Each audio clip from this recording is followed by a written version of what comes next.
I didn't come to the ranch looking for a home. I came looking for a temporary roof, a stay of execution from the slow, grinding collapse of my life in the city. My friend Caleb, bless his well-meaning heart, had offered it with the casual generosity of someone who had never known true desperation. "My dad's got tons of space," he'd said over the phone, his voice tinny and distant. "The old ranch house is practically empty now that I'm gone. He won't mind. He won't mind." The words echoed in my head as I drove down the long gravel road, dust kicking up behind my sputtering car.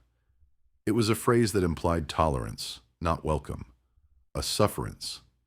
I was an imposition, a stray taken in, and I felt the weight of that charity pressing down on me, heavier than the 2 duffel bags and a box of books that constituted my worldly possessions. My life had become a series of quiet implosions. The loss of a job, the end of a lease, the slow draining of a savings account until it was nothing but a memory. I was 24 and felt ancient, worn down to the nub. My routine had been my armor. Wake up, write, drink coffee, walk the same city blocks, sleep. It was a solitary existence, predictable and safe. Now that armor was gone, and I was stepping into a world that was vast and wild and entirely unknown. The first time I saw him, he was just a silhouette against the setting sun, a figure of mythic proportions standing by a fence post. Marcus Thorne, Caleb's father. He was bigger than I'd imagined, broad in the shoulders with a presence that seemed to command the very land he stood on. He didn't wave as I approached. He just watched, his stillness a stark contrast to the nervous energy thrumming through my own body. My heart was a frantic trapped bird against my ribs. He was the kind of man I had spent my life observing from a safe distance. Confident, grounded, utterly self-assured. The men I knew were soft around the edges, their hands familiar with keyboards and phone screens, not the rough-hewn wood of a fence post or the leather of a bridle. Marcus was carved from a different, harder material. He seemed both ancient and immediate, a part of the landscape itself. "Leo," he said when I finally got out of the car. It wasn't a question. His voice was low and gravelly, like stones tumbling in a riverbed. It held no warmth, but no malice either. It was simply a statement of fact. "Mr. Thorne," I managed, my own voice sounding thin and reedy in the wide-open air. "Thank you for this." I gestured vaguely at the house, the land, the whole overwhelming panorama of my new, temporary reality. He just nodded, his eyes scanning me from head to toe. I felt like a specimen under a microscope, every flaw and insecurity laid bare. His gaze was intense, a piercing blue that seemed to see right through the carefully constructed walls I'd built around myself. I felt an immediate, primal urge to retreat, to become smaller, to apologize for taking up space in his world. This was the distance between us. He was the mountain, and I was the weed growing in its shadow, grateful for the temporary shelter. He was my friend's father, my landlord by charity, a man from a different world. The disruption of my routine was absolute. City sirens were replaced by the cry of hawks and the lowing of cattle. The predictable grid of streets gave way to sprawling, undefined fields. My solitary apartment was exchanged for a guest room in his house, a space that felt both cavernous and claustrophobic. It was clean, impersonal, smelling faintly of cedar and disuse. But I was acutely aware, always, of his presence on the other side of the wall. I tried to make myself invisible. I woke before dawn, made coffee quietly, and retreated to my room to pretend to write. I washed my own dishes immediately, scrubbed the sink, left no trace of my existence. I was a ghost in his home, haunting the hallways with quiet, apologetic footsteps. We existed in a state of carefully orchestrated avoidance.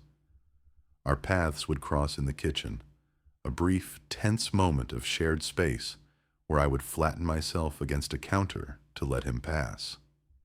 We'd exchange monosyllabic greetings. Morning. Coffee's made. The air between us was thick with unspoken things, a silence that felt like a physical weight. The forced proximity was a kind of slow torture for an overthinker like me. I learned the rhythms of his life from a distance.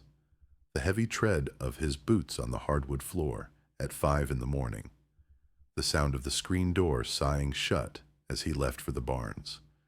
The way he would stand on the porch in the evening, nursing a single beer, staring out at the horizon as if searching for something he had lost. He was a puzzle I couldn't help but try to solve, a closed book I desperately wanted to read. I watched him work from my window. He moved with an economy of motion, a strength that was fluid and unforced. There was a raw, undeniable beauty in it. The way his muscles coiled and bunched under his shirt as he lifted a hay bale, the focused line of his brow as he mended a fence. He seemed so completely at home in his own skin, so utterly devoid of the anxieties that plagued my every waking moment. He was everything I was not. Solid, capable, silent. And I wanted him. It was a terrifying, inconvenient, and utterly undeniable truth. It wasn't just a physical attraction, though that was certainly there, a low, persistent hum beneath the surface of my awareness. It was a deeper longing, a desire to understand the quiet solitude in his eyes, to know what lay beneath that stoic, impenetrable surface. It was a fool's errand, a dangerous fantasy. He was my friend's father. He was, as far as I knew, completely straight, and I was the charity case, living in his guest room. The distance between us was not just physical. It was a chasm, miles deep and impossible to cross. Then came the storm. It rolled in from the west, a bruised purple mass of clouds that swallowed the sun and plunged the afternoon into a premature twilight. The wind picked up, howling around the corners of the old house like a hungry animal. I was in my room, trying to read, but the words blurred on the page. The rising storm mirrored the tempest in my own chest. The lights flickered once, twice, and then died, leaving me in an unsettling darkness. A moment later, I heard a sharp curse from the direction of the barn, followed by a heavy thud. My heart leaped into my throat. For the first time since I'd arrived, my fear for someone else overrode my fear for myself. I fumbled for my phone, its flashlight cutting a weak beam through the gloom, and hurried outside. The rain was coming down in sheets, cold and blinding. "Marcus!" I yelled, my voice stolen by the wind. I found him in the main barn, leaning against a stall, his face pale in the erratic beam of my light. A heavy wooden beam lay on the floor near his feet. A ladder was overturned beside it. "What happened?" I asked, my voice shaking. "Slipped," he grunted, his voice tight with pain. "Trying to secure that loose shutter before it blew off. The whole damn ladder went out from under me." He tried to put weight on his left foot and hissed, a sharp intake of breath that was more revealing than any words. "You're hurt." It was a stupid, obvious statement. "It's just a sprain," he said, trying to wave me off, but the bravado was thin. In the dim, flickering light, he looked vulnerable. The invincible man of the mountain was suddenly, startlingly human. The weariness I'd only glimpsed from a distance was now etched deeply around his eyes. The unwavering confidence was replaced by a grimace of pain.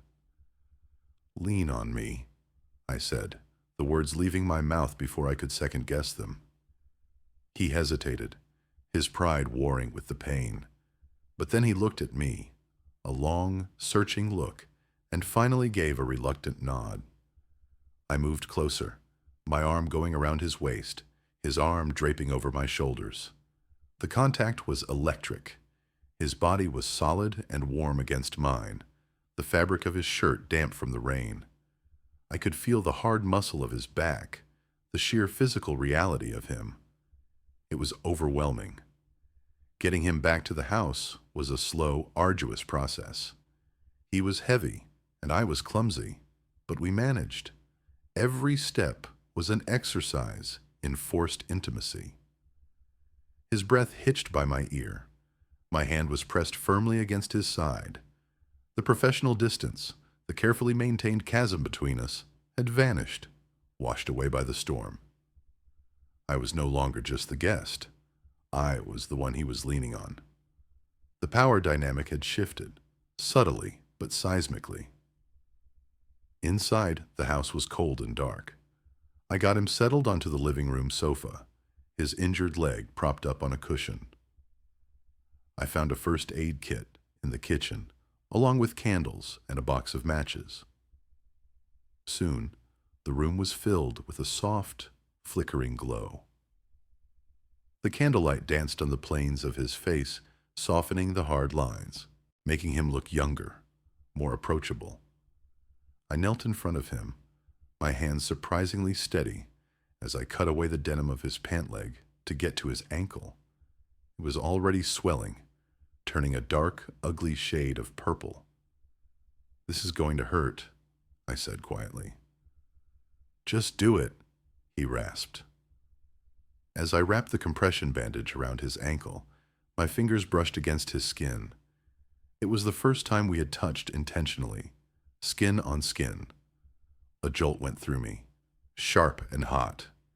His skin was warm, rough with calluses, so different from my own. I looked up and found him watching me, his blue eyes unreadable in the candlelight. My breath caught in my chest.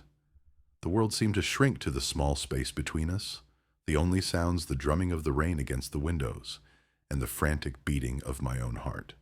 I finished the wrap, my movements slow and deliberate, drawing out the moment. I was acutely aware of his gaze on me, of the warmth of his leg beneath my hands. When I was done, I didn't move away. I just stayed there, kneeling on the floor in front of him, our knees almost touching. The silence stretched, thick and heavy. It was no longer the awkward, empty silence of before. This was different. It was charged, filled with a tension that was both terrifying and exhilarating. I felt stripped bare, my longing a raw, exposed nerve. "Thank you," he said, his voice softer than I'd ever heard it. I just nodded, unable to speak. My gaze dropped to his hands, resting on his knees. They were large, capable hands, crisscrossed with small white scars and calluses from a lifetime of hard work. Hands that could fix an engine, soothe a spooked horse, or... I shut down the thought before it could fully form. "It gets lonely out here," he said suddenly, his voice quiet, almost a whisper. He wasn't looking at me anymore, but at the flames of the candles, as if confessing to them instead.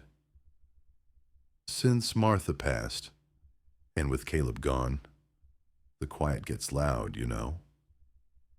It was the most he had ever said to me at one time.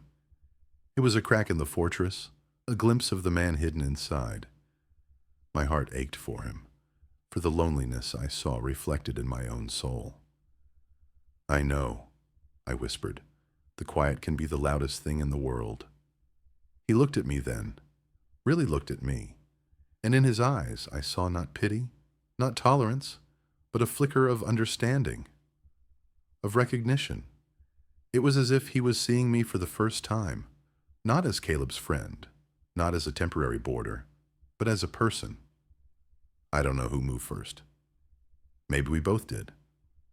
It was a slow, magnetic pull, an inevitability set in motion by the storm and the darkness and the sudden shocking honesty between us. His hand came up, his rough fingers gently cupping my jaw. My breath hitched. His thumb stroked my cheek, a feather-light touch that sent a shiver down my spine. He leaned forward, and the world tilted on its axis. His lips met mine. It wasn't a frantic, passionate kiss. It was slow, hesitant, a question. His lips were chapped and firm, and they tasted faintly of rain and coffee. I responded with equal hesitation, a silent answer to his unspoken question. It was a kiss of shared solitude, of a deep and aching loneliness finally finding a moment of reprieve. It was the most honest thing I had ever experienced. When we pulled apart, the air was vibrating. We just stared at each other, the candlelight flickering in our eyes. Nothing was said. Nothing needed to be. In that single, fragile moment, everything had changed. The chasm between us had been bridged. The morning after was a study in silence. I woke on the spare couch I dragged into the living room, a thin blanket pulled up to my chin. The storm had passed. Sunlight, pale and watery, streamed through the windows, illuminating the dust motes dancing in the air. The candles had burned down to puddles of wax. The house was still, too still. Marcus was gone. The sofa where he had been sitting was empty, the cushion where he'd propped his foot now neatly in its place. A wave of cold dread washed over me, more chilling than the morning air. My stomach twisted itself into a knot of pure anxiety. It was a mistake. I knew it with a certainty that settled deep in my bones. My mind, my own worst enemy, began to spin its familiar web of self-recrimination. He was in pain. He was lonely. I was there. I had taken advantage of a moment of weakness, a confession brought on by the strange intimacy of the storm. He was my friend's father, a man who had shown me kindness, and I had repaid him by what? By revealing the pathetic, desperate wanting I had kept so carefully hidden. I got up, my movements stiff and robotic. I made coffee, the routine a small, hollow comfort. I listened for the sound of his boots, the sigh of the screen door. Anything. There was nothing. Just the ticking of the grandfather clock in the hall, each tick a hammer blow against my frayed nerves. I saw him through the kitchen window. He was out by the stables, moving with a pronounced limp, but otherwise acting as if nothing was wrong, as if last night hadn't happened. He was mending a fence, his focus absolute, his back turned to the house, turned to me. It was a clear, unmistakable message. The wall was back up, higher and more impenetrable than ever before. The day crawled by at a glacial pace. I stayed in my room, the silence of the house pressing in on me. The solitude that had once been my comfort now felt like a punishment. Before it was just loneliness. Now it was absence. The space he occupied in the house, in my mind, was a tangible void. Every creak of the floorboards in the hall made me jump. Every passing truck on the distant road made my heart leap with a foolish, desperate hope. We didn't speak for 2 days, 2 full days of agonizing, suffocating silence. We were back to being ghosts, orbiting each other in the quiet house, a universe of unspoken words hanging between us. He would eat his meals standing at the kitchen counter, his back to the table where I sat. I would wash my plate and retreat to my room. The air was so thick with tension I could barely breathe. My old life, the one of quiet, predictable solitude, was gone forever. It had been tainted by the memory of his touch, the taste of his lips, the raw vulnerability in his eyes. I couldn't go back. But it was clear I couldn't stay here either. The charity had curdled into pity. The unspoken tension had become an unbearable weight. I had to leave. On the 3rd morning, I made my decision. I packed my duffel bags, my hands shaking so badly I could barely zip them. I folded the single blanket on my bed. I wrote a short, stilted note for Caleb, full of lies about a job offer back in the city. For Marcus, I wrote nothing. What could I say? Thank you for the pity, and sorry for the misunderstanding. The words felt like ash in my mouth. I was carrying my bags to the front door, my heart a leaden weight in my chest, when the screen door opened. He was standing there, blocking my path. He looked tired, older than his years. There were dark circles under his eyes. He looked at the bags in my hands, and something flickered in his expression. It wasn't anger. It wasn't relief. It was something that looked gut-wrenchingly like hurt. "Where are you going?" he asked, his voice rough. "Back to the city," I said, my voice barely a whisper. I couldn't meet his eyes. I stared at a spot on the floor just past his worn leather boots. "I got a job offer. I should have told you sooner." The lie felt clumsy and transparent. "You're a terrible liar, Leo." My head snapped up. He was looking at me with that same intensity from the night of the storm, a gaze that stripped away all my defenses. "Don't go," he said. It wasn't a command. It was a plea. "I can't stay here," I choked out, the words thick with unshed tears. We can't pretend that nothing happened." "I'm not pretending," he said, taking a step closer. The space between us crackled. "I'm terrified." The admission hung in the air, so honest and unexpected it knocked the breath out of me. Marcus Thorne. Terrified. The two concepts didn't seem to belong in the same universe. "I haven't felt anything at all. For years," he continued, his voice low and strained. "Since Martha died, it's just been work. The sun comes up, the sun goes down. It's all just been noise. And then you came here, with your quiet ways and your sad eyes. And the house wasn't so quiet anymore." He looked down at his own hands, turning them over as if he didn't recognize them. "What happened the other night? That wasn't a mistake. Not for me. But it scared the hell out of me. I'm 48 years old. I thought I knew who I was.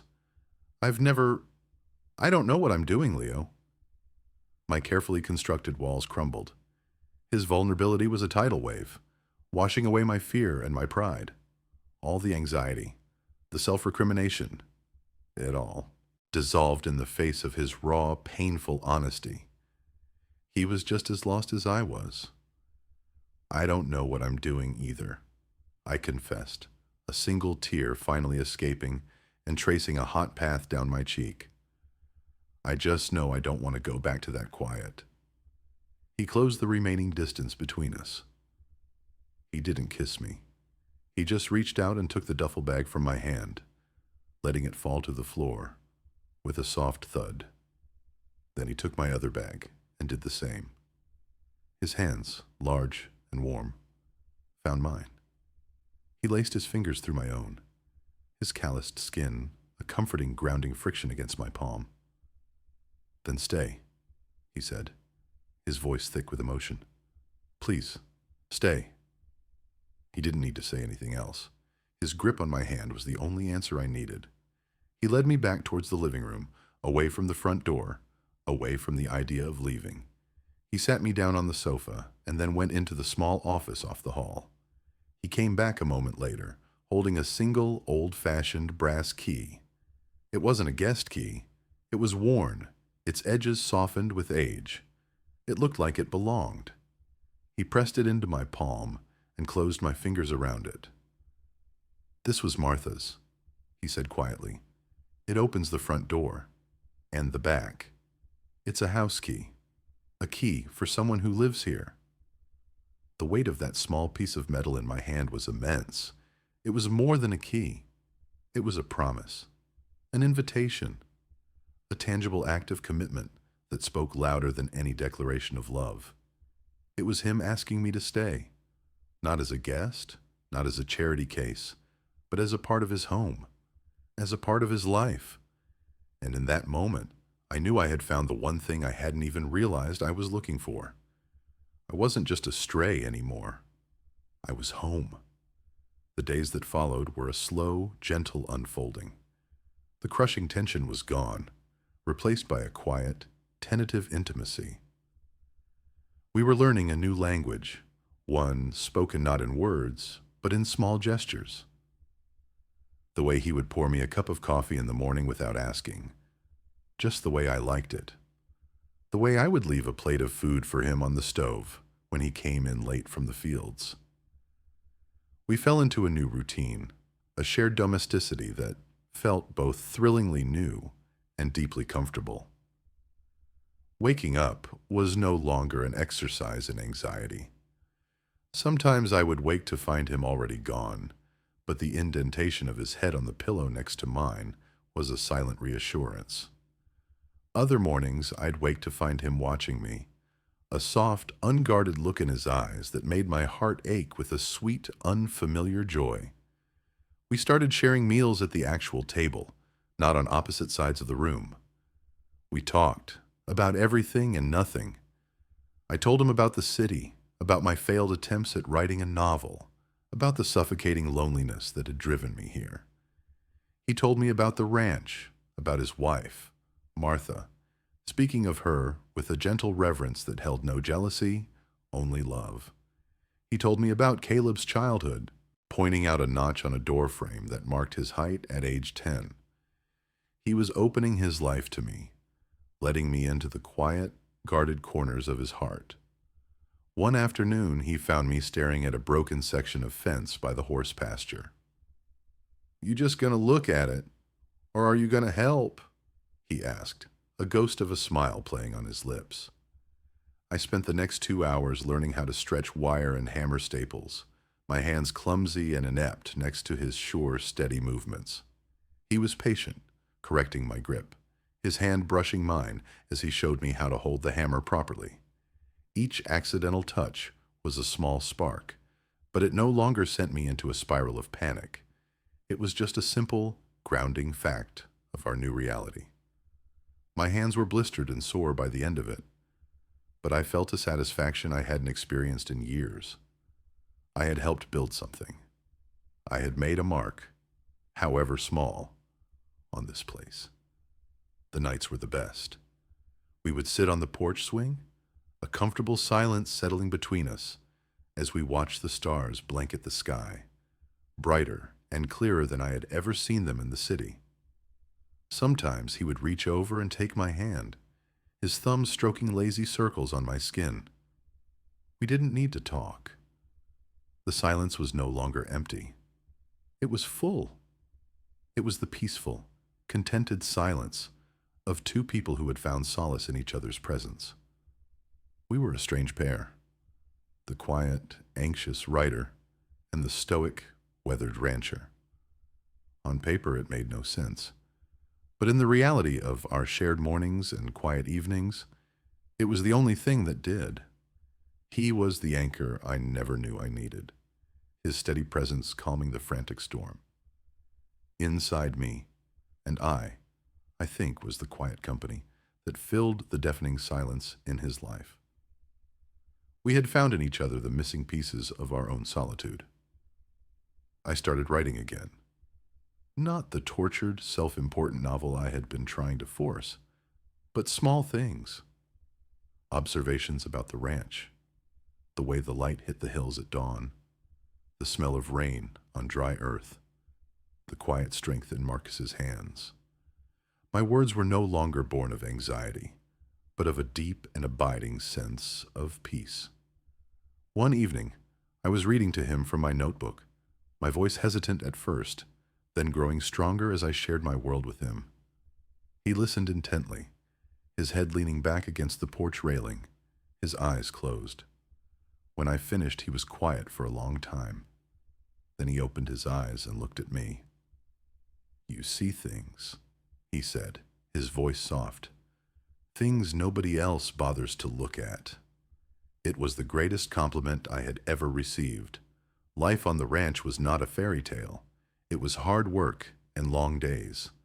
There were still moments of uncertainty, flickers of the old fear. What would Caleb say? What would the people in the small nearby town think? But then Marcus would look at me, a silent question in his eyes, and I would nod, and the outside world would fall away.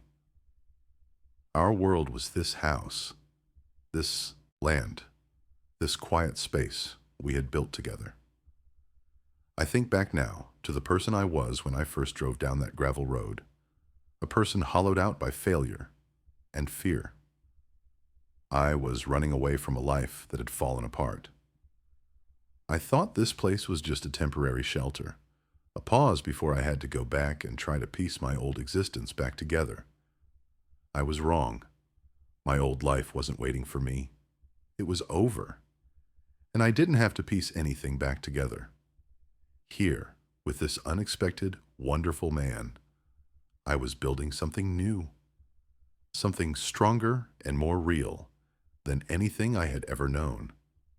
He wasn't a plot twist in my story. He was the entire second act, the disruption that led me to a truer version of myself. I came to the ranch looking for a roof, and instead, I found a foundation. I found a home. Have you ever found love in a place or with a person you least expected? It's a strange and disorienting experience, like the world tilting on its axis and showing you a truth you never knew was there. It makes you question everything you thought you knew about yourself and what you wanted from life. Let me know in the comments below if you've ever had a moment that completely changed the direction of your story. And if you enjoyed our journey, please subscribe for more stories about finding connection in the most unexpected ways.